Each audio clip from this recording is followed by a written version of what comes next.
Así que le damos la bienvenida y agradecemos la presencia. Muchas gracias. Bueno, yo me voy a centrar en el expediente y en dos cosas, que son lo que ha dicho el rector Esparza. ¿Qué vida da la universidad a los centros históricos? Y la gestión, el problema de los costes y la economía. ¿Cómo podemos llegar a que la universidad pública, nosotros somos una universidad pública que no tiene dinero, que además es una universidad pequeña, la más pequeña de las que... y la universidad joven, nosotros... como ha dicho Rosa Cervera, en el año 77 se recupera la universidad con un cierre por las tropas de Napoleón y los ilustrados de 150 años. Y tenemos realmente, la universidad se abre hace 42 años, pero el proyecto, hay unos primeros años de balbuceos ante la presión de la Universidad de Madrid, que es muy grande, la Complutense es la que nos cerró. O sea, Napoleón crea la Universidad Central, que luego coge nuestro gentilicio, la ciudad romana, nos lo roba en época de Franco con esas ideas de crear la nueva Roma y tal, pues coge el nombre de Complutense. Nosotros somos complutenses de la ciudad de Complutum y realmente hemos tenido, les voy a hablar de un periodo muy joven, son 35 años de trabajo lo que tenemos. Nos vamos a centrar en eso. Yo les pongo aquí mi correo y mi WhatsApp porque hay dos documentos. Uno es el que le hemos entregado al rector, el libro, pues se lo voy a dejar a la profesora Loreto, Rosalba Loreto, para enviarlo por WhatsApp o por libro completo. Y ahí tenemos el artículo al que yo dedico en ese libro, es el artículo de la gestión económica, los recursos y la sostenibilidad del patrimonio universitario. Y el segundo es el expediente de declaración con los valores. Pasamos a la siguiente. Aquí tenemos la Universidad de Puebla, tenemos la universidad debajo, la Universidad de Alcalá de Henares, que es la segunda declarada Patrimonio de la Humanidad en 1998. La primera es la de Virginia, que la hace un arquitecto, primer presidente de los Estados Unidos, Thomas Jefferson, y se declara, la universidad es una primura, es una belleza, es un proyecto de Thomas Jefferson, el presidente, se declara muy pronto, en el año 78, Patrimonio Mundial, porque representa un valor inmaterial, no un valor arquitectónico, aunque sea el autor, el presidente, que es la Carta de la Constitución de los Derechos del Hombre, de la Carta Fundacional de los Estados Unidos, que es la Carta de las Libertades y representa un valor universal del siglo XX. La universidad, la UNAM, que Javier Cortés pues es un gran representante de esta escuela mexicana importantísima que tenemos de maestros en arquitectura, pues que son para todos nosotros, para mí es una referencia Javier Cortés y todos los maestros mexicanos que tenemos una relación estrecha. Él ha venido a nuestras jornadas de catedrales, nos hemos visto en nuestro máster desde hace ya más de 20 años. La Universidad Central de Venezuela y la Universidad de Coimbra, que tenemos aquí al gran historiador de la Universidad de Coimbra, Ruy Lobo. De estas, pues hay una ficha en la que vamos a trabajar, que es la primera ficha, que es la Universidad de Puebla. Pasa a la siguiente. Puebla, en la UNESCO en este momento, yo he acudido a la Secretaría General de la UNESCO, tiene reconocidos dos valores universales. Es el valor 3.I y el valor 4, dentro de los valores universales que tiene declarados. Es el expediente 416, se hace en 1987, como todos sabemos, y tiene declarada una zona inmensa, que son 7 Alcalás, que son 7 Cartagenas de Indias o 7 ciudades coloniales. O sea, tendríamos que sumar para la declaración de Puebla, tendríamos que coger Alcalá de Henares, tendríamos que coger Vichencha, la ciudad de Palladio, tendríamos que coger Cartagena de Indias, la ciudad de Cartagena de Indias, ciudad colonial, y todavía nos faltarían 2 ciudades Patrimonio de la Humanidad para tener vuestro casco, que es inmenso, es una declaración inmensa en hectáreas. Los valores son exhibir un importante intercambio de valores humanos en un lapso de tiempo o dentro de un área cultural del mundo sobre desarrollos en arquitectura, tecnología, artes monumentales, urbanismo o diseño de paisajes, reconocido como valor universal de Puebla en el año 87, y ser un ejemplo sobresaliente de un tipo de edificio, conjunto arquitectónico, tecnológico o paisaje que ilustra la etapa significativa en la historia humana. Estos fueron los valores que se redactaron por el gobierno y el ICOMOS mexicano y que están reconocidos, que son los valores que la UNESCO cada año nos examina y va viendo, y de estos valores yo creo que Puebla ha demostrado que estos valores los ha desarrollado plenamente, y una parte sustancial ha sido la UAT. Nosotros fuimos declarados muy posteriormente, en el año 98, ya pues a mitad de ese proyecto que les digo de 35 años, el día 2 de diciembre de la UNESCO declaró la universidad. Y lo declara el primero de los valores reconocidos por la UNESCO, es la condición de Alcalá de Henares como primera ciudad universitaria planificada de la Edad Moderna. Es decir, el campus americano no es un invento americano, es un invento de esta época, 1499 al 1504 se genera un proyecto de cuadrícula fuera totalmente de la ciudad, es nuevo, que se planifican en una cuadrícula 18 manzanas, se derriban las murallas y se construyen. Es la primera ciudad planificada de la Edad Moderna. Segundo valor se relaciona con el concepto de ciudad del saber y su repercusión cultural con la Biblia políglota, las obras de Nebrija. Estamos en la fragua y es este valor que tenéis en Puebla. Es un libro, una bibliografía, es el descubrimiento de la imprenta y la primera traducción simultánea, que en aquel momento para Alcalá de Henares pues es como tener la bomba de hidrógeno, la bomba atómica del siglo XX. Es una gran revolución que se hace una Biblia políglota traducida en columnas desde el arameo y la lengua de Cristo a las lenguas latinas y griegas y a las lenguas modernas. Eso es la primera gramática del mundo. La segunda gramática del mundo es la inglesa, que se hace a los 4 años, la siguiente es la francesa, que se hace a los 8 años, la siguiente gramática, la italiana, a los 22 años. Y es Nebrija, un profesor de la Universidad de Alcalá de Henares, el que crea esa gramática española y que hace que España no le hacen fuerte los tercios de Flandes o los dineros, le hacen fuerte un producto intelectual que es reconocido universalmente por la UNESCO, salido de la universidad. Y es lo que hace que España llegue a América, hoy estamos conmemorando la vuelta al mundo de Magallanes, y pueda financiar esas empresas e involucrarse intelectualmente en esas grandes empresas que España en aquella época luego cae en una profunda decadencia, como vamos a ver en nuestra universidad, pero en ese momento es así. A la consecución del título contribuyó la idea de que la Universidad de Alcalá es una universidad difusora del conocimiento y de la lengua. Pasamos a la siguiente. Y nosotros hicimos una inversión de reflexión, una lluvia de ideas, sacamos unos 30 y tantos valores, depuramos todos los valores que documentalmente no podíamos documentarlos ante la UNESCO con escritos y fehacientemente, y trabajamos, y la UNESCO nos reconoció estos 12 valores, que los verán en el expediente los que quieran que se lo envíe desde mi WhatsApp o mi tal, lo tendrá también la profesora Loreto. Fuimos reconocidos en 12 valores porque tenían un programa de gestión. Pero yo voy a hablar de un valor. Voy a hablar del valor del modelo de recuperación de un patrimonio histórico. Nos reconocieron por primera vez en la UNESCO, de las declaraciones de patrimonio, como un modelo de recuperación del patrimonio. Y yo creo, y lo digo porque es la conclusión, que Puebla es un modelo de recuperación del patrimonio.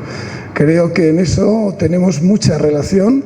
Conozco a Paco Vélez, conozco la labor de los rectores, la labor pues de personas como el padre de Rosalba Loreto, y hace muchos años. Y Puebla no solo es la referencia en América de la Bolonia europea, la que recupera y para la destrucción de los centros históricos.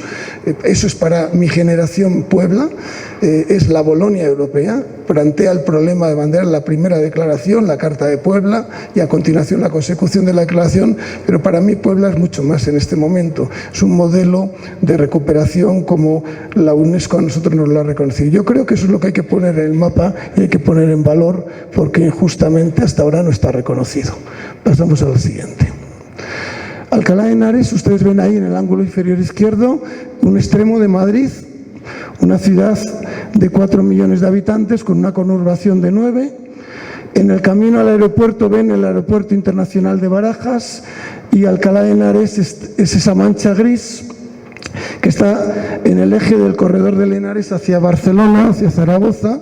Es la vía romana más importante, junto con la Vía de la Plata, las dos vías romanas que van de Emérita a Augusta a Tárraco, a Aragón, pasando por Zaragoza, que es donde está nuestra patrona del Pilar.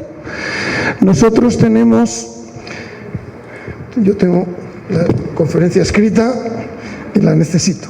Nosotros tenemos lo que es la extensión urbana. Este es el campus, que tiene 250 hectáreas, y el campus nuestro, que hemos recuperado en estos años, esto es en naranja. Bueno, este es el campus, 250 hectáreas, y tenemos 750 hectáreas de áreas de investigación medioambiental que son nuestras, son públicas, son de la universidad. Es un campus, se ha conseguido un campus de 1000 hectáreas, con un jardín botánico, que es el Real Jardín Botánico Juan Carlos I, el rey.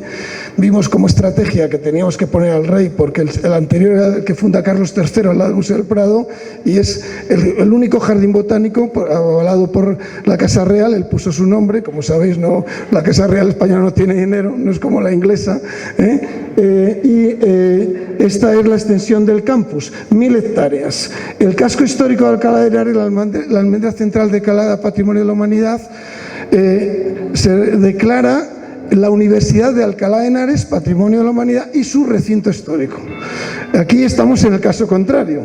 Tendríamos un proyecto de declaración de la declaración del casco histórico de Puebla y la declaración de la inclusión de los centros de las universidades declaradas Patrimonio Mundial como un anexo al expediente. Hay que buscar qué valores se han desarrollado en estos años. Uno de ellos es el de la gestión, es evidente, sois una punta de lanza en la gestión desde la universidad.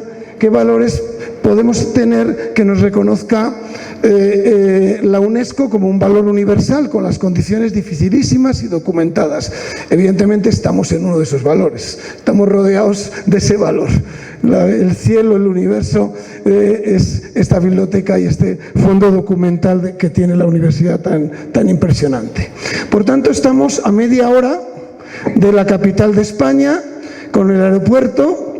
Nosotros tenemos mucha facilidad para organizar, porque en 15 minutos nos situamos desde el avión en Alcalá de Henares, y tenemos esa cercanía que siempre nos ha hecho mucho daño, la cercanía de Madrid, un daño tan grande que cuando nos invaden los franceses nos cierran la universidad porque somos un elemento peligroso, unos intelectuales a 30 kilómetros del hermano de Napoleón, el virrey, y realmente nos beneficiamos del dinamismo económico de Madrid, pero somos sospechosos siempre de activistas, de incómodos, y por supuesto no nos llega nunca un duro. Con lo cual, ¿por qué tenemos? Pues les voy a hablar de dinero, porque nuestro gran esfuerzo es saber buscar dinero y saber para poder recuperar la universidad. Pasamos. La ciudad romana. Aquí hay unas fundaciones del año 3000, 4000 antes de Cristo. Tenemos una ciudad romana que se crea en los cerros en época republicana, 220 antes de Cristo, y en el 50 después de Cristo baja la ciudad a la Vega. Se funda la ciudad de Complutum, y tenemos una característica muy buena, y es que normalmente la historia, el templo mayor, la catedral se crea sobre el templo mayor, y en nuestro caso no.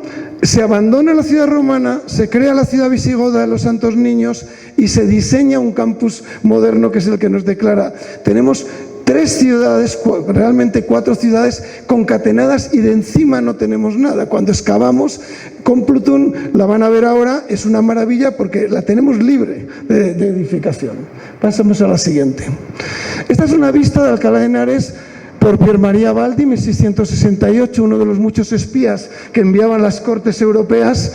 Todas nuestras vistas son de espías. Le envía la corte de Inglaterra, tenemos muchas vistas de ingleses porque envían a ver y a ver nuestras colecciones científicas y a ver esta gente que le podemos quitar, la Biblia políglota, la gramática, y esto es una lucha, por tanto, no de poder, sino en nuestro caso no tenemos guerras, lo que tenemos son muchos dibujantes que nos van localizando dónde están los jesuitas que son sospechosos porque escriben libros y pueden ser libros peligrosos, o dónde están los carmelitas, o dónde están los aragoneses o los andaluces, porque tenemos colegios de todas las regiones de España. Pasamos a la siguiente. La implantación, como les he contado, esta es la Alcalá actual, que tiene unas 2.200 hectáreas. Somos una ciudad pequeña, no llega a 250.000 habitantes. Aquí tenemos la implantación de la ciudad romana, aquí tenemos la ciudad medieval y aquí tenemos el recinto Esnovo. Aquí tenemos la primera ciudad, la ciudad califal de Abderramán I y Abderramán II, y en este cerro la ciudad republicana. Aquí tenemos otras ciudades de la Edad del Bronce, Edad del Hierro, y aquí está el campus con las 250 hectáreas. El campus creado nuevo, diseñado nuevo, es 2 veces y media las 100 hectáreas de la Declaración de Patrimonio Mundial, para que tengamos una idea. Somos una universidad de 30.000 estudiantes.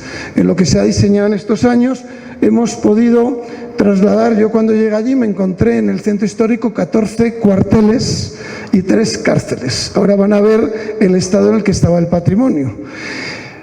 De 14 cuarteles y 3 cárceles y 9 conventos de clausura, algunos con vocaciones, como las Carmelitas de la Imagen o las Concepcionistas franciscanas, conventos de clausura de mujeres, porque echaron a los hombres, pero las mujeres las dejaron. No eran tan sospechosas en aquella época de ser activistas. Entonces las mujeres nos han mantenido el patrimonio y nos han salvado el legado, porque ellas sí que lo tenían maravillosamente bien cuidado, sus conventos de clausura. En el campus se han salido los 14 cuarteles, se han salido las 3 cárceles y ahora tenemos 10.000 estudiantes de los 28.000 que tenemos. Tenemos 18.000 estudiantes en el campus y 5.000 estudiantes en un campus en Guadalajara de ciencias técnicas, técnicos de turismo, aparejadores, ingenieros civiles y técnicos de comercio e industria. Como ven, es una ciudad que va creando recintos. Pasamos a la siguiente. Esta es la ciudad romana, esta es la cuadrícula romana creada en época augustea, en el año 50. Tenemos descubiertas las termas, la basílica, una escuela del año 54 para hijos de nobles, una escuela para 12 estudiantes hijos de la nobleza de la ciudad, que es una maravilla. Se visita por una pasarela y se ven los mosaicos, son como es el catecismo en la Iglesia Católica. Los mosaicos son los meses, las estaciones, los 365 días del año. Todo tiene un sentido didáctico ya en el año 54 para esos niños que se formaban en la escuela de uno de los maestros. Esto tenemos excavado 6 manzanas. Era una ciudad muy grande, la ciudad romana era más grande que la declaración de patrimonio histórico que tenemos ahora. Tenía 150 hectáreas. Pasamos. Estas son las 106 hectáreas declarado. Aquí tenemos el recinto medieval, aquí tenemos el área universitaria creada de nuevo, las 18 manzanas o islas de Cisneros. Pasa a la siguiente. Este es el recinto medieval hasta que se funda la universidad en 1492. Cisneros compra estos terrenos y pasamos a la siguiente, este tratamiento, este diseño de nueva ciudad, derriba la muralla medieval, construye una nueva muralla de expansión con sus puertas hacia Guadalajara y Aragón, hacia Aragón, y aquí crea el rectorado y los 7 colegios fundacionales, crea la calle de las imprentas, crea la calle de las librerías, y Alcalá en esa época llega a tener 12 librerías. Es la Universidad de Erasmo de Rotterdam, ficha el cardenal Cisneros Erasmo de Rotterdam, cuando Barcelona tiene 2 imprentas, Madrid tiene 1, Granada tiene 2. O sea, es la ciudad de la imprenta y la ciudad del libro y del archivo. Por eso la Biblia Políglota Complutense. Pasa a la siguiente. Y este es el plano que diseña Cisneros. Es un plano diseñado por Pedro Gumiel, el arquitecto del cardenal Cisneros. Y este es el plano que hacen. Trazan una diagonal, compran estos terrenos, diseñan una cuadrícula. Y yo esto siempre lo tengo estudiado, lo tenemos muy publicado, porque es la cuadrícula de Santo Domingo, la primera ciudad de América, es la cuadrícula Cartagena de Indias, y además estamos siempre entre 92 y 110 hectáreas. Es la ciudad ideal. La ciudad que Vitruvi diseñaría para César, la ciudad ideal de Dios, la ciudad del saber, se crea sobre una ciudad de 100 hectáreas. Pasamos a la siguiente. Estos son los edificios como estaban en 1985. Yo empecé con un concurso nacional que ganamos allí en el 82, que se presentaron 82 equipos, quedamos primeros, nos adjudicaron un estudio de rehabilitación y el estudio acabó en un plan económico multidisciplinar, multidepartamental, que fue declarado proyecto modelo europeo junto con el proyecto Salvar Venecia. Son los 2 únicos en Europa que nos han declarado un proyecto de interés europeo, Salvar Venecia, el proyecto de recuperación, porque esto es ahora arquitectura, lo vais a ver. Aquí da clases Rosa Cervera. Esto es ahora Caracholos. Aquí estudian las lenguas muertas, latín, griego y las lenguas modernas, chino, ruso, inglés, árabe. Aquí tenemos el Teatro Universitario y la Facultad de Biblioteconomía y Documentación. Aquí tenemos el Colegio de los Irlandeses y aquí tenemos el Centro de Humanidades, que era un cuartel militar. Aquí ven el dormitorio de tropa que yo me encontré. Estas son fotos que hice con 24 años. Esto es Colegio de Jesuitas, que estaba convertido, teníamos 1.800 caballos convertido con pesebreras. Tenían una rampa en la escalera Ventura Rodríguez para poder subir los caballos a la segunda planta porque no cabían en la planta baja. Y la caja de reclutas del ejército, entonces en época todavía muerto Franco, todavía el servicio militar obligatorio era en ese año, y aquí teníamos la caja de reclutas porque todos pasábamos por el ejército a los 21 años. Pasa a la siguiente. Pasa a la siguiente. Esta es otra destrucción que tuvo Alcalá de Henares. Al cerrarnos la universidad, la guerra civil se ceba. Es un frente fuerte de enfrentamiento entre republicanos y nacionales. Se incendia el Palacio Arzobispal, que inauguramos Rosa Cervera y un trabajo de 20 y tantos años. Editamos el 6º libro sobre el Palacio Episcopal el miércoles. Tenemos la inauguración de la exposición. Se bombardea la catedral queda así, se bombardea y cae una bomba en el paraninfo de la universidad. Pasa a la siguiente. Y esta es la manzana fundacional cisneriana, que sería el Carolino. Nosotros tenemos una semejanza muy grande con el Carolino en Alcalá. La recuperación metodológica, funcional, los dineros, es muy parecido a este edificio en el que estamos. No vamos a entrar en el tema porque vamos a hablar de costes y vamos a hablar de los principios económicos. Los principios económicos que yo les voy a explicar es el principio de inversión, que es 1,3. Esto es como la dosificación de la cal. El 1,13 del mortero que hacéis aquí, Paco. Pues nosotros tenemos un principio de inversión que es 1,3, un principio de tiempos que es 4/5 y un principio de retorno que es un 1/2. Pues, ¿qué es esto? Pues vamos a verlo lo que es. Pasamos a la siguiente.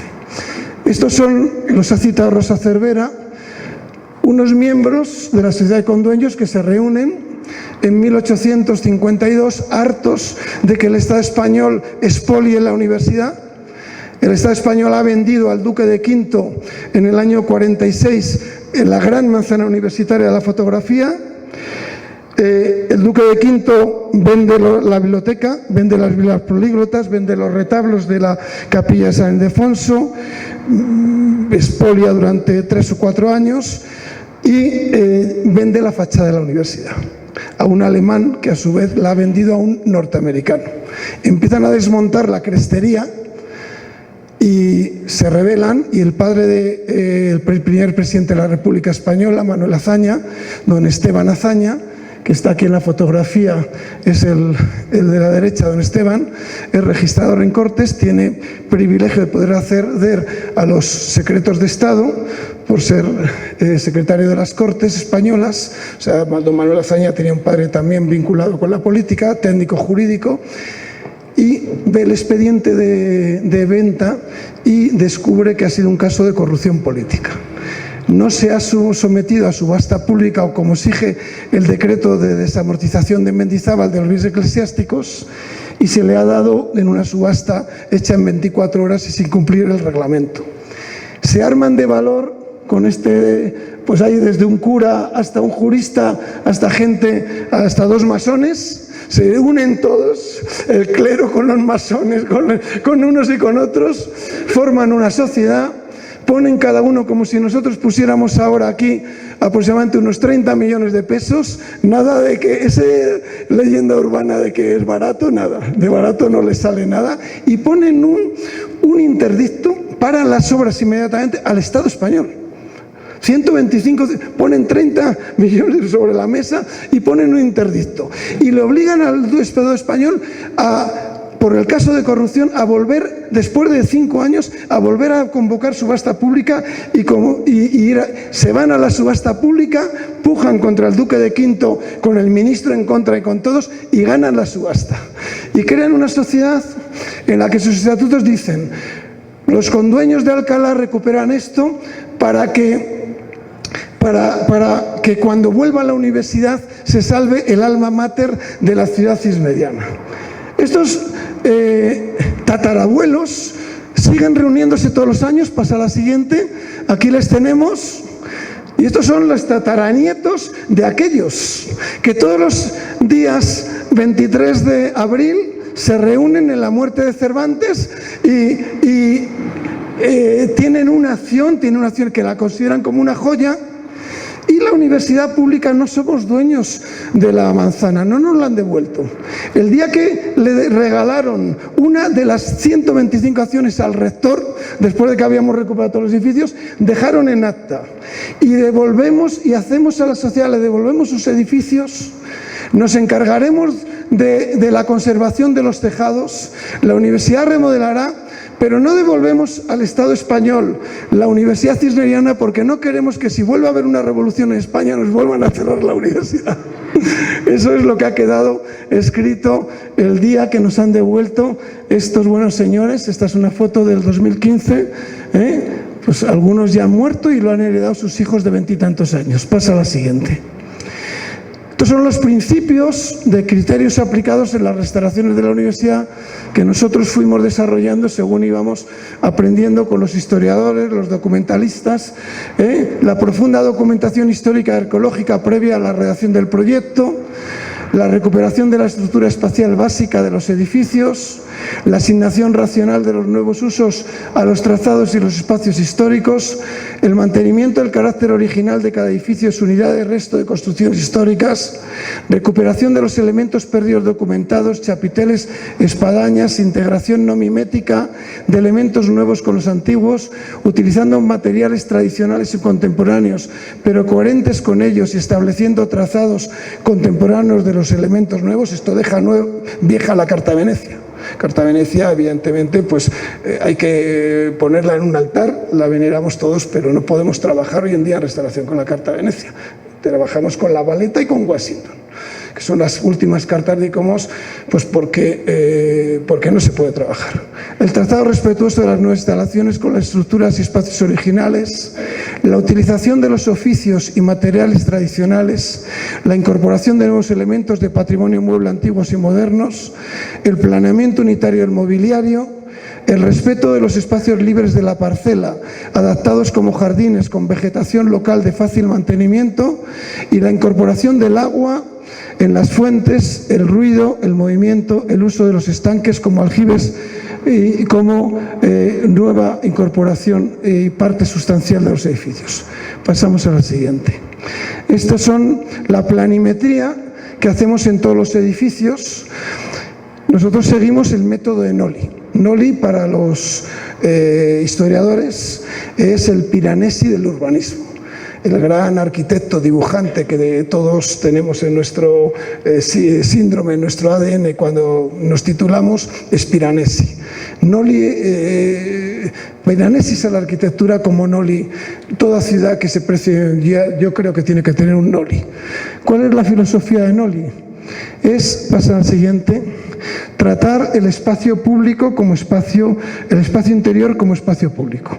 Hacer la planta, o sea, no es un buen plan urbano de un centro histórico si no hacemos la planta de al menos sus edificios principales. Sabemos distinguir entre una tipología del movimiento contemporáneo a partir del siglo XX o del movimiento modernista o del barroco que tenéis vosotros o del Renacimiento.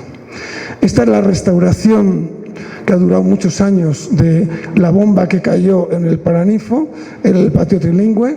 Voy a hacer rápidamente algunas de las restauraciones, cómo estaban y cómo están hoy en día. Pasamos a la siguiente. Este era el Paraninfo.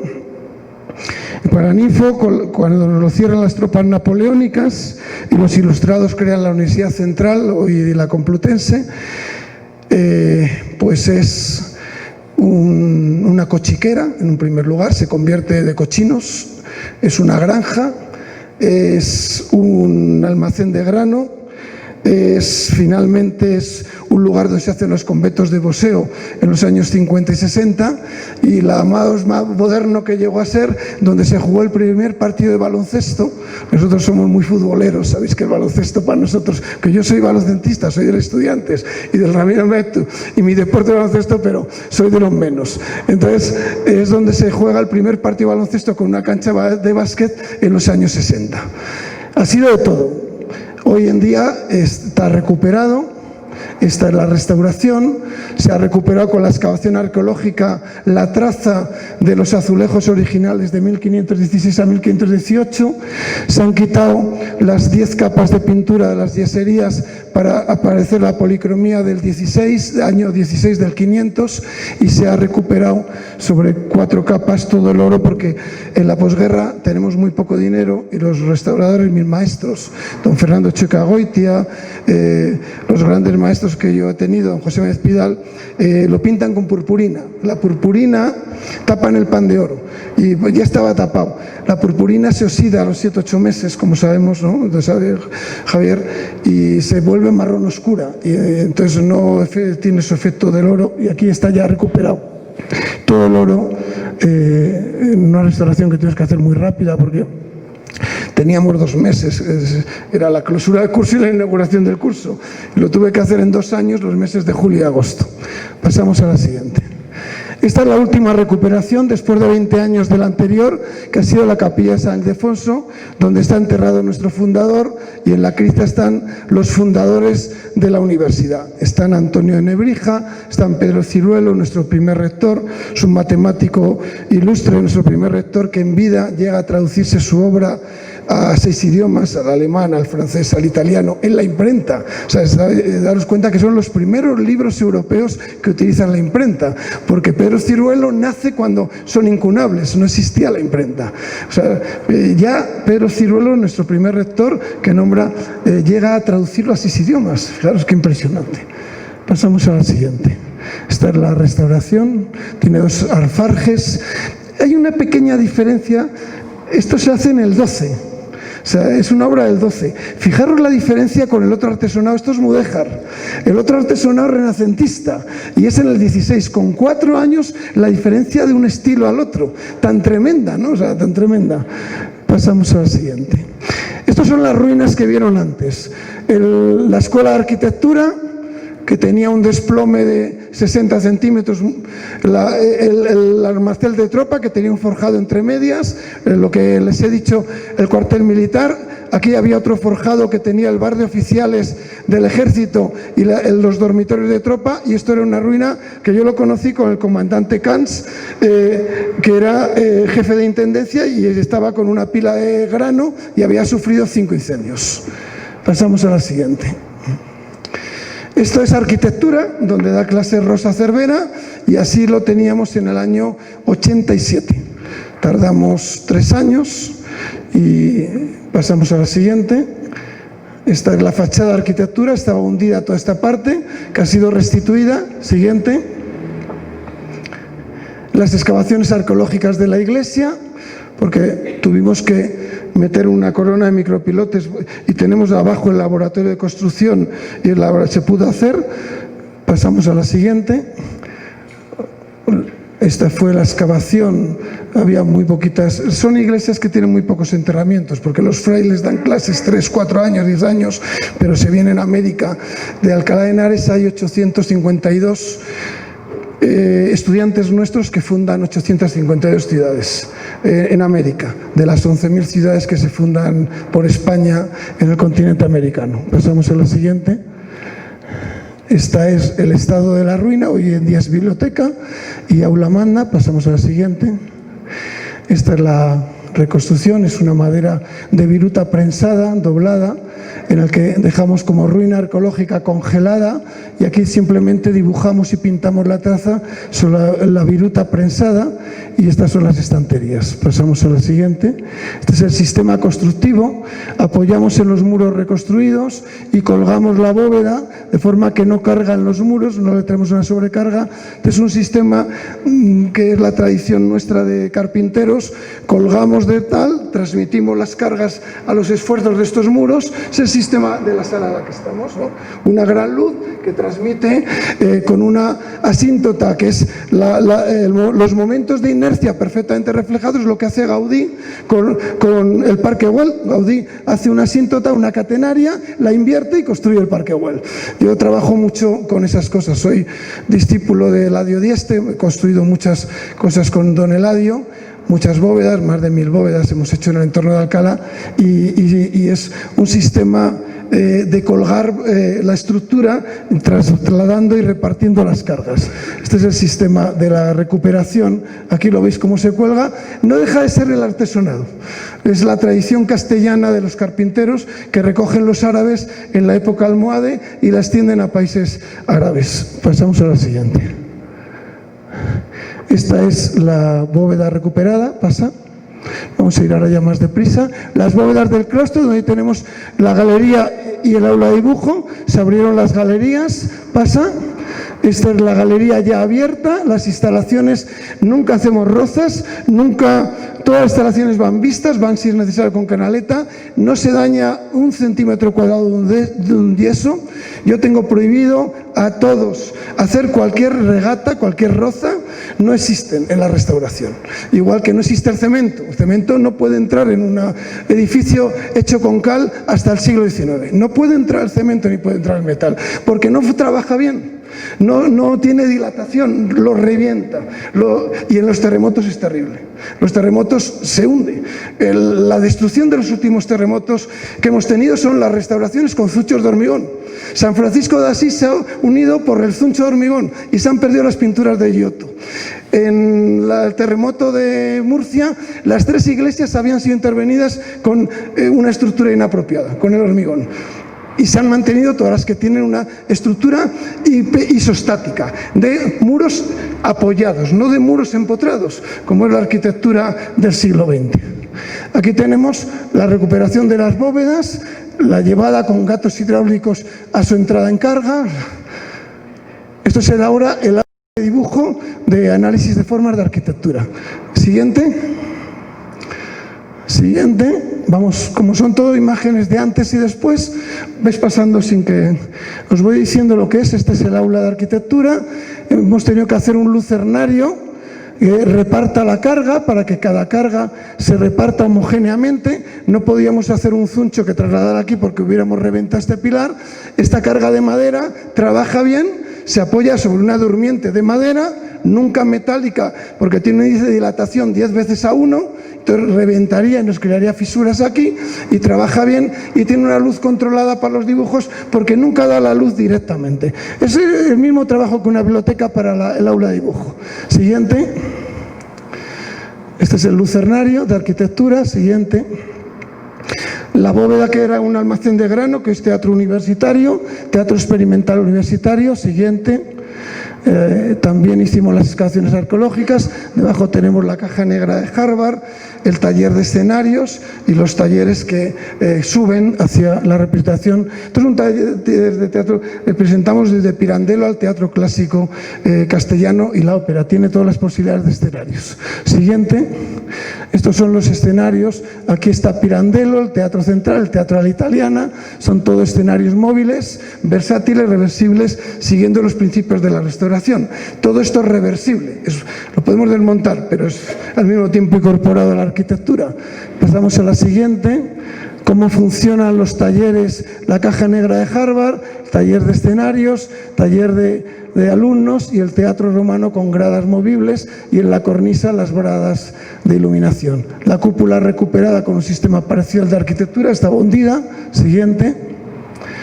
La cúpula recuperada congela la ruina, coloca como caja acústica y las bóvedas las dejamos sin rehacer, hacemos unas bóvedas de madera. Siguiente.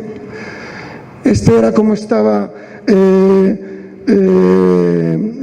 la parte del cuartel, ya ha quitado este forjado, ahora es la biblioteca de filologías.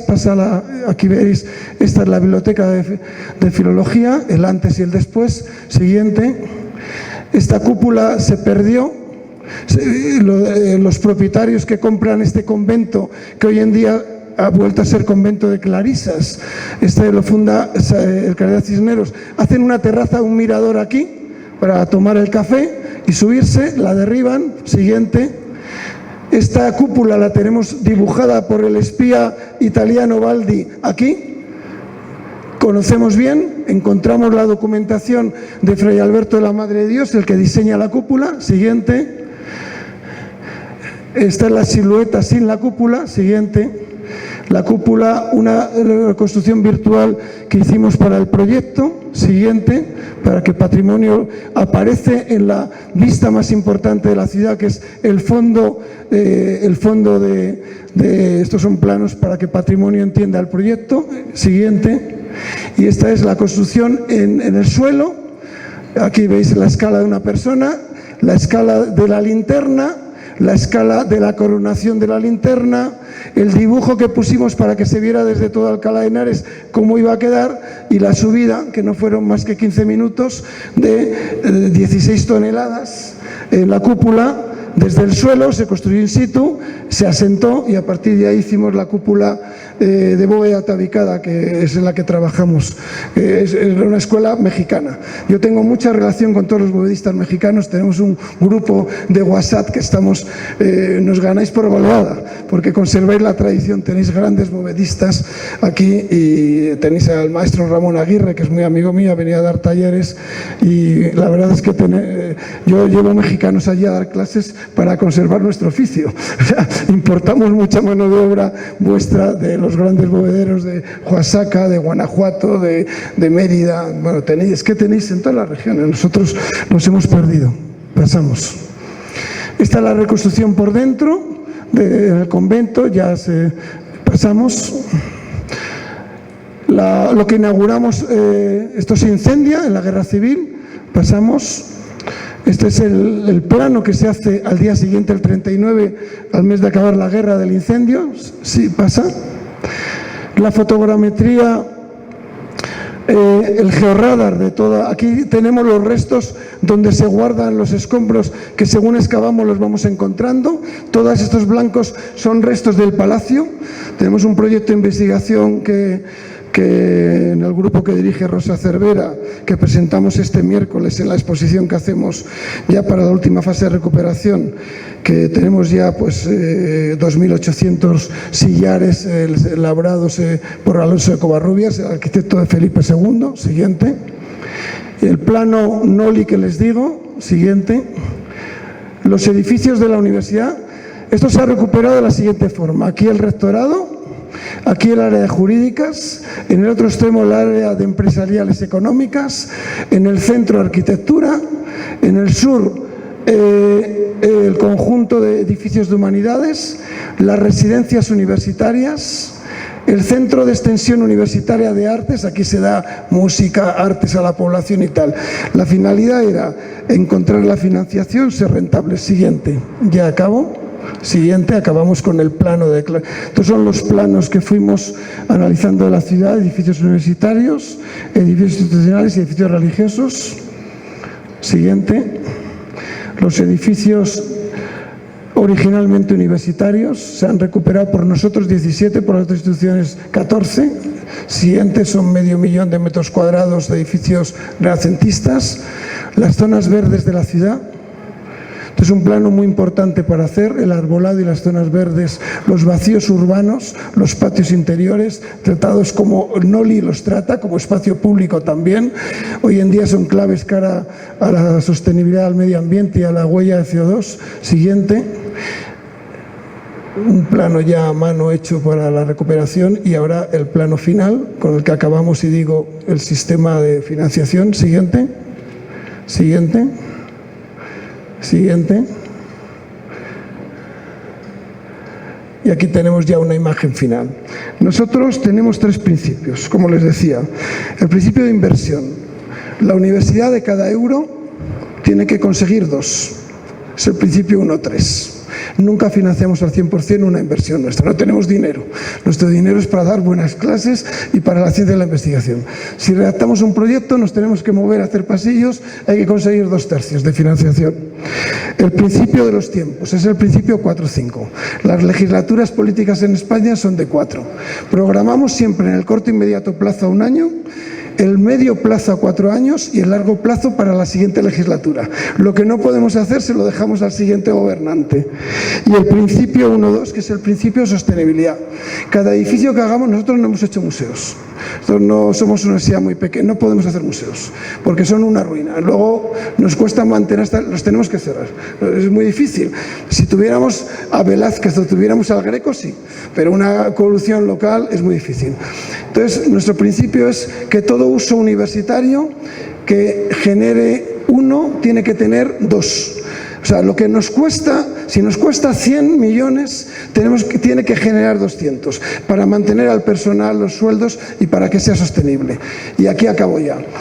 El patrimonio es una inversión muy rentable. El Instituto Gil Data, de francés, nos ha dado una noticia hace 4 meses muy importante. Hasta hace 3 años, una inversión de 1 euro en patrimonio generaba 4. Desde hace 8 meses genera 5,2. O sea, el inversor que invierte en patrimonio, sea el Estado, sea un particular, crea el mendrugo, genera 5,2 de beneficio. El patrimonio es una de las empresas más rentables. No sé en cuánto estará ahora el petróleo con la bajada del petróleo, pero creo que no llega a esta rentabilidad. Y ese principio nosotros, en la universidad como universidad pública, nos quedamos con 2. Para que se sostenga. Y retornamos a la sociedad y a la ciudad de Alcalá 2,5. O sea, la sociedad de Alcalá, con la frase que ha puesto el doctor Cortés, con esto acabo, los cantinas, los bares que tenía la Pontificia, le está generando una gran riqueza, y la declaración patrimonio. Y yo creo que tiene que ser en la base de nuestro proyecto. Muchas gracias. Gracias.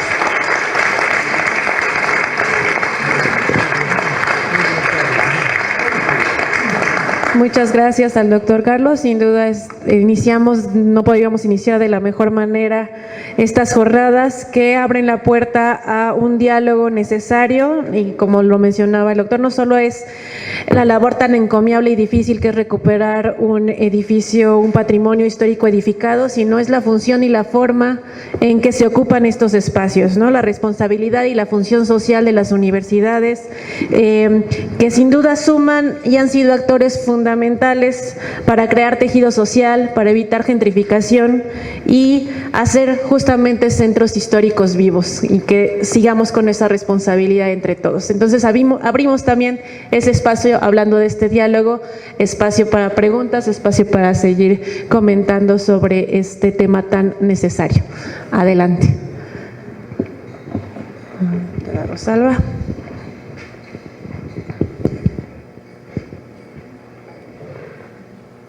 Gracias. Primero que nada, muchas gracias por sus trabajos. Son de una riqueza que permite mucha reflexión, ¿no? La primera tiene que ver con la presentación del maestro sobre finalmente cuántos edificios emblemáticos hay en Guanajuato, ¿sí? Y cuáles han sido los criterios, la metodología para su reuso, porque eso creo que es algo que nos interesa a todos, ¿no? Y la siguiente pregunta es pregunta-cuestionamiento, porque es muy importante, muy interesante lo que ha dicho el doctor Clemente. Por cada euro que invertimos, recuperamos 4, pero que no lo oigan los hoteleros. O que no lo oiga la gente que especula con el suelo urbano, ¿sí? Esto es una navaja con 2 filos, ¿sí? En la cual la universidad que tiene patrimonio tiene que ser lo suficientemente astuta para saber que la reconversión asociada a la vocación del edificio o el uso asignado hacia la educación es rentable, ¿sí? No es para cambio de uso. Creo de uso que no sea educativo.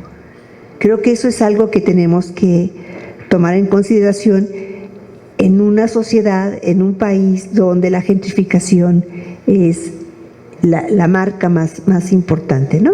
Con esto quiero decir, se compran edificios, hay una gran inversión en el centro histórico y se reconvierten a usos comerciales. Entonces, que quede claro, ¿no? La reconversión es a uso de vocación universitaria.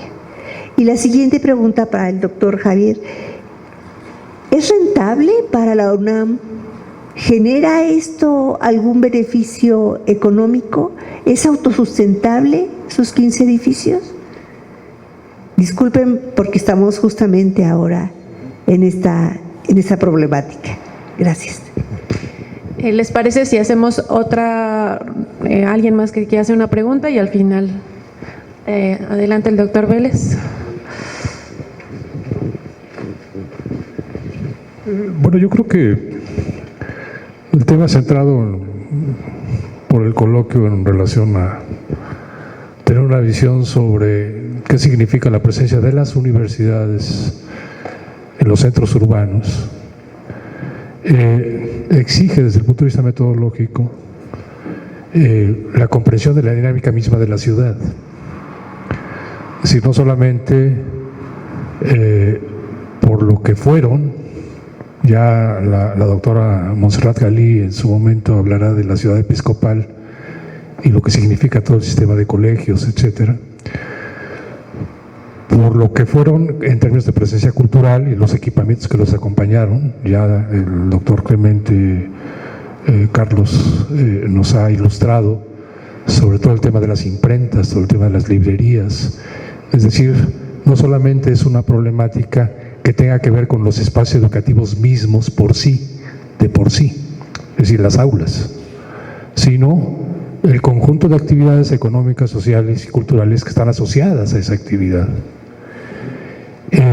Por lo tanto, lo que nosotros tenemos que pensar, creo, en términos contemporáneos, es de qué manera esas actividades universitarias, hoy las contemporáneas, con sus características, en términos de contenidos, de lo que se enseña, en términos de su vinculación con las innovaciones de todo tipo, contribuyen a no solamente una vida social y cultural específica dentro de las ciudades contemporáneas, sino también a la sostenibilidad económica de la propia ciudad. Es decir, es un diálogo permanente entre espacio universitario y ciudad. Me pareció muy bien, bueno, a mí me gustó mucho esta reflexión que hacía el maestro que presentó la ponencia de Guanajuato, en el sentido de que la identidad de la ciudad es la universidad y la universidad es parte, digamos, de esa visión, este diálogo entre espacio educativo y ciudad.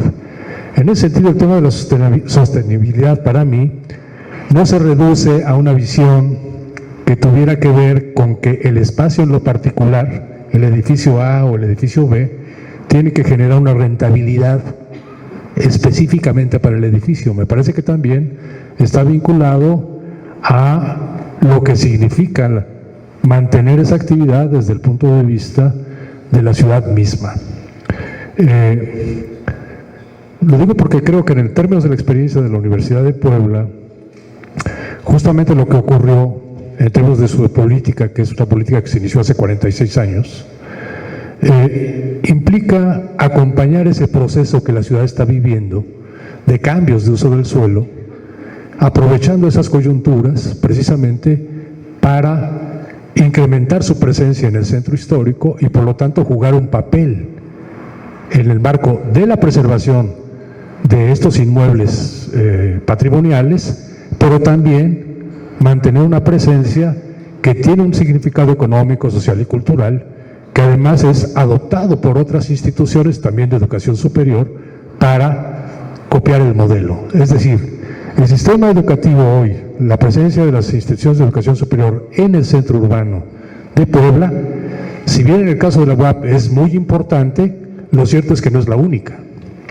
La UPAEP ha creado su propio barrio universitario en el sentido de imitar el modelo.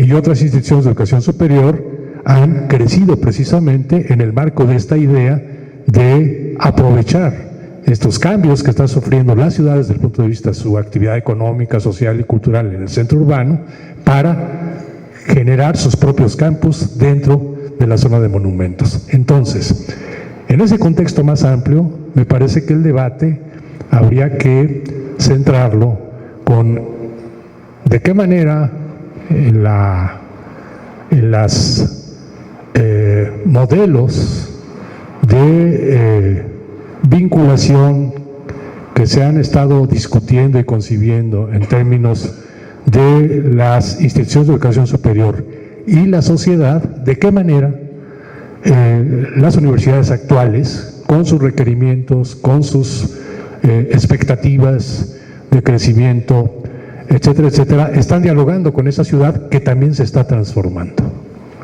¿Sí? Creo que ahí es, digamos, la clave del asunto y en donde el patrimonio cultural, los bienes culturales de todo tipo, los acervos bibliográficos, el patrimonio edificado, las colecciones científicas, etcétera, etcétera, juegan en sinergia con esa expectativa, ¿no? Gracias. Ok, les pido solo que sean breves para que tengamos tiempo. Empezamos. Bien. Bueno, yo creo que sería difícil, digo, qué bueno que lo plantea de manera tan radical y tan realista, pero también exitosa, en el caso de Alcalá. En el caso de la Universidad Nacional de México, no podríamos hacer ese tipo de consideraciones digamos, a rajatabla. O sea, nosotros vemos, por un lado, que la universidad tiene la responsabilidad de mantener de la mejor manera los edificios con que la nación la ha dotado. En alguna época no se pudo y los edificios se fueron deteriorando. Lo que encontramos en los anexos del Palacio de Medicina eran verdadera ruina. O sea, había partes que estaban colapsadas. Por ejemplo, en las cárceles de la Perpetua, los entrepisos y los techos ya no existían. Entonces, ha sido un esfuerzo de recuperación fundamentalmente con recursos de la nación. Con recursos de la nación se ha hecho un fondo para restauraciones mayores y ese se va aplicando de acuerdo con el patronato en aquellos inmuebles que lo requieren de manera más apremiante, por decirlo de alguna manera. Hay algunas entidades que han sido exitosas, que han sido económicamente exitosas. Por ejemplo, el Palacio de Minería de los Ingenieros, pues con la feria del libro, con los diplomados, etcétera, eso es negocio. El Palacio de Medicina, la antigua Inquisición, pues cubre su patio y hacen allí eventos,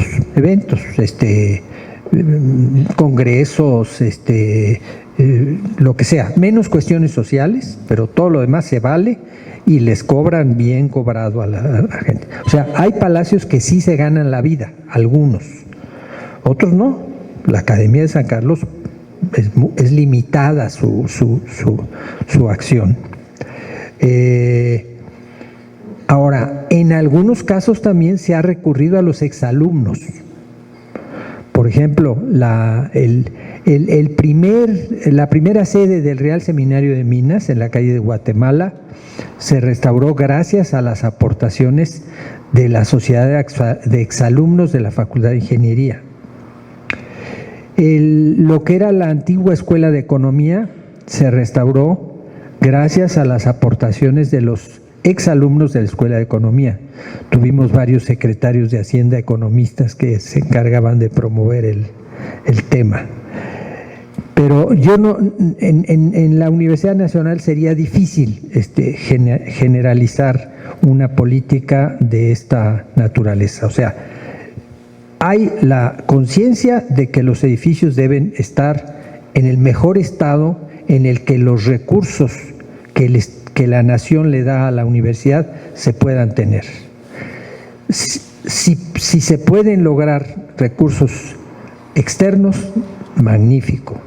Si el edificio puede ser negocio, magnífico. Yo digo que el patrimonio siempre debe ganarse la vida. Siempre debemos pensar que una función útil y que produzca un beneficio económico es mejor, desde luego. Pero sería difícil en esos 15 o 18 edificios generalizar.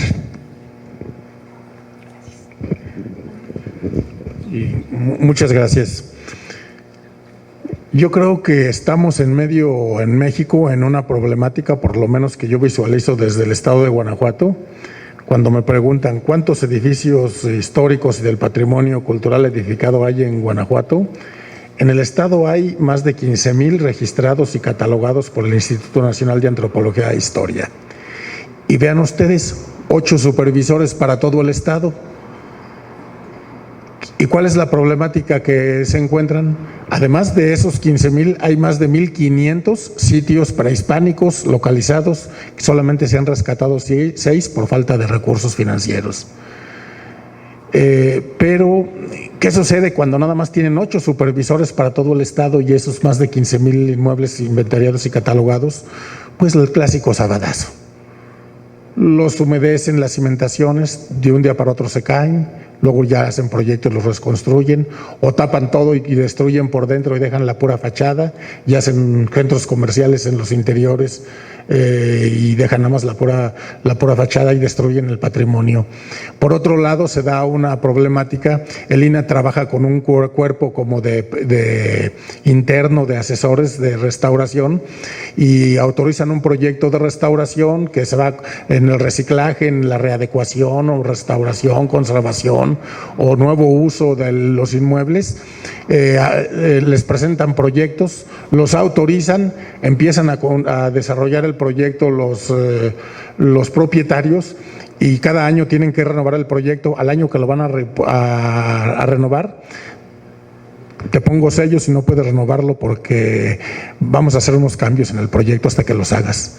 y las inversiones a veces requieren ciertas estrategias, ciertos proyectos, cierto uso que se les van a dar, y si te lo están cambiando cuando ya te dieron un permiso, ¿qué hacen los propietarios? O una de dos, me encierro a piedra y lodo y trabajo por dentro hasta que acabo, o bien espero que corran al director del centro INA y cuando llegue otro a ver si con él puedo negociar, o me voy a México y platico con el director general del INA y le digo que me están afectando fuertemente porque me autorizaron algo y ahora me lo están rechazando y no me quieren dar la autorización, la renovada. Entonces, se da una problemática, vamos a decir, multifactorial en la restauración y en la conservación, y poco dinero tiene el INA para conservar y cuidar el patrimonio, y poca gente hay la que es consciente de que la debe conservar y cuidar, porque dentro de esa gente que estamos involucrados y que tenemos que conservarla, nos encontramos también líneas muy diversas. Yo he platicado con gente del ENCRIM y me satanizan porque cuando pongo una cubierta de viguería, le pongo una capa de compresión de concreto. Dice, no, ¿cómo es posible? Esa restauración no sirve, tienes que ponerle un terrado, el proceso constructivo del siglo XIX, XVIII, no hagas eso, le estás dando en la torre, yo contigo, tú eres como el diablo para mí como restaurador, etcétera, y me encuentro con corrientes muy modernas donde aplican nuevos materiales, nuevos procesos de construcción, de restauración, y pues ahí de todo se da. Y entonces, cuando llega un director al INA, él no puede tomar decisiones de autorizar o no autorizar, todo tiene que pasar por ese comité, y en ese comité tienen muchos también conflictos y discusiones y no se ponen de acuerdo. Y eso, cuando hay gente que está bien intencionada y queriéndolo invertir en la conservación del patrimonio, pues no se genera, no se da, y pues realmente estamos metidos en un ambiente muy difícil en cuanto a los procesos que tenemos burocráticos, administrativos, de conocimientos, de líneas de conservación y de teorías de restauración. Alguien sigue las de Brandy, otros las de Viollet-le-Duc, otros las de Ruskin, cada quien agarra su patín, y otros pues a demoler y dejamos nada más la fachada y hacemos un centro comercial o cosas de esa naturaleza. Yo creo que en ese sentido tenemos mucho trabajo en México por hacer. Se tiene que crear conciencia a nivel de las autoridades federales para que le inviertan más recurso a la conservación del patrimonio, porque realmente es lo que nos da identidad, lo que genera nuestros valores y lo que tenemos que preservar para las nuevas generaciones. Muchas gracias. En las cartas intencionales falta un concepto todavía, tenemos que crear que es el amor. El amor. El amor todavía no entra en el patrimonio y es clave. A mí me dais envidia a los poblanos y en Guanajuato, que lo conozco, porque tenéis un amor a vuestra ciudad impresionante. Y en México, que es una gran cosmópolis, igual que nos pasa en Madrid, y estamos faltos de amor y cariño al patrimonio. A nosotros nos lo robaron. Nosotros somos considerados en el siglo XIX la ciudad de las 3 Cs. La ciudad de las cárceles, la ciudad de los cuarteles, la ciudad de los conventos. La Universidad del Siglo de Oro Español, donde nace Cervantes, tiene una estadística de 2.000 civiles, 4.000 militares, 1.500 presos y 20.000 caballos. Nos convierten en una cuadra, nos roban. Nosotros ahora, cuando yo llegué, con 24 años, somos una ciudad dormitorio de Madrid. Como sabéis, los que tenemos años, somos una ciudad dormitorio de Madrid. Somos una ciudad de migración. Alcalá, al cerrar su ciudad, se despuebla. Yo encontré una gran incredulidad, una gran desamor, y ese desamor lo tenéis. La Carta de Washington habla de la autenticidad y aporta al patrimonio mundial la autenticidad. Desde hace 10 años seguimos la Carta de Washington, un principio que no tenía Venecia. La Carta de la Veleta, la más interesante, aporta el paisaje y el entorno. Estamos ahora trabajando sobre la Carta de la Veleta. Falta un pueblo o otra ciudad en el mundo que hable del amor al patrimonio, porque es clave. A mí me ha costado mucho recuperar los alcalainos credibilidad en sí mismos, seguridad, porque han estado bajo la bota de los militares durante 150 años. ¿Habéis visto cómo teníamos los edificios hace 25, 30? Así estaban, llenos de caballos, llenos de grano. Y hay ciudades que tenéis un valor que tiene que ser considerado como un valor universal, el amor al patrimonio que tenéis los poblanos. Yo aquí es que se respira por la calle. Hay un amor, un cariño que fue el origen de la Carta de Puebla, el origen de una declaración tan primera. Y así trabajáis, lo lleváis en el ADN. Nosotros no, lo hemos tenido que comprar. Nosotros tenemos prohibido las regatas, tenemos prohibido el cemento. Y también yo tengo prohibido a todos mis colaboradores, porque me lo ha dicho mi rector, que es economista, es un gran economista de la Escuela de Chicago, el que ha puesto en marcha todo esto. Yo soy un discípulo de un economista. Esto no lo ha llevado un arquitecto, un historiador, un arqueólogo, lo ha llevado un economista, el rector, Manuel Gala. Tenemos prohibida dentro de nuestra casa la palabra negocio. La palabra negocio, Rosalba, prohibida, tachada como las regatas y como nosotros no hacemos un negocio. Nosotros, de una cosa que nos cueste 1, necesitamos un retorno de 2. ¿Para qué? Para pagar sueldos de investigadores. Pero ¿qué tienen las universidades? Las universidades, ante el gobierno, ante la sociedad, ante los empresarios, ¿qué tenemos? Tenemos los clientes. Como decía mi rector, tengo los bichos. Se iba el ministro y decía, ¿qué pasa? Que con la gentrificación yo tengo la juventud. Nosotros tenemos la juventud. Nosotros formamos a los jóvenes de 17 años a 24. Y en el posgrado hasta los 30. Tenemos el arma del futuro y eso es lo que aportamos a la recuperación del patrimonio y a los centros históricos. Somos la juventud, somos la innovación y somos la investigación.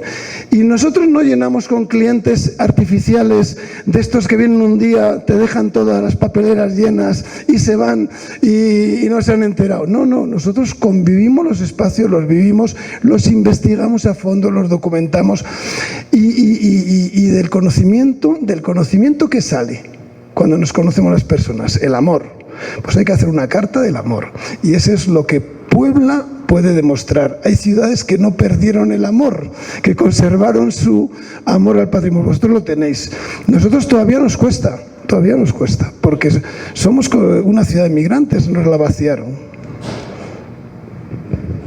Muchas gracias. No, pues,